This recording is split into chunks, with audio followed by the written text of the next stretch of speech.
மகிமைப்படுவதாக. இந்த நல்ல நாளின் கூட மீண்டும் உங்களை சந்திப்பதிலே நாங்கள் பெருமகிழ்ச்சி அடைகிறோம். இந்த நாளிலும் நாம் பார்க்க இருக்கிற காரியம் ஆபகுக் தீர்க்கதரிசியின் புஸ்தகத்தில் 2ஆம் அதிகாரத்தில் 18வது வசனம் முதல் இப்படியாக சொல்லப்படுகிறது.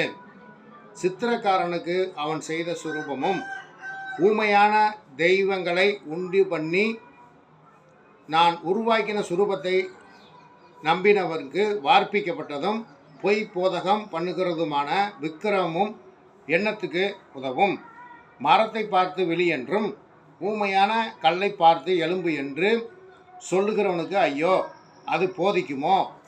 இதோ அது பொன்னும் வெள்ளியுமான தகட்டால் மூடப்பட்டிருக்கிறது, அதற்குள்ளே சுவாசம் இல்லையே. கர்த்தரோவென்றால் தமது பரிசுத்த ஆலயத்தில் இருக்கிறார், பூமியெல்லாம் அவருக்கு முன்பாக மௌனமாய் இருக்க கடவது. பிரியமானவர்களே, கிறிஸ்தவத்தை பொறுத்தவரையில் உருவ வழிபாடு கூடாது என்று தெளிவாக சொல்லப்பட்டிருக்கிறது. அதைத்தான் இங்கே இந்த ஆபகுக் தீர்க்கதரிசியின் புஸ்தகத்திலும் சொல்லப்பட்டிருக்கிறது.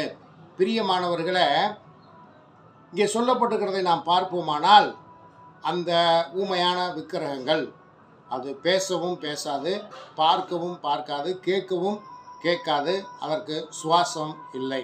அது ஒரு மாயையான ஒரு காரியம். ஆகவே பிரியமானவர்களே, நம்முடைய ஆண்டவரோ ஜீவன் உள்ளவர்.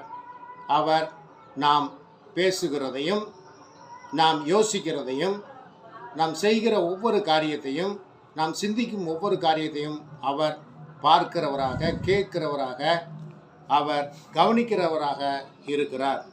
அவர் தமது பரிசுத்த ஆலயத்தில் இருக்கிறார். அப்படி பார்ப்போமானால், புதிய ஏற்பாட்டின்படி தேவன் வாசம் பண்ணுகிற ஆலயமாக நாம் இருக்கிறோம். அவர் நமக்குள்ளாக வாசம் பண்ணுகிறார். நமக்குள் உயிர் இருக்கிறது, தேவன் தந்த உயிர் இருக்கிறது. ஆகவே நாம் ஜீவனோடு இருக்கிறோம். நம்மை உண்டாக்கின தெய்வமும் ஜீவனுள்ள தெய்வமாக இருக்கிறார். ஆகவே அவர் நமக்குள்ளாக வாசம் பண்ணி, அவர் நான் வாசம் பண்ண ஆலயம் நீங்களே என்று சொல்லியிருக்கிறார்.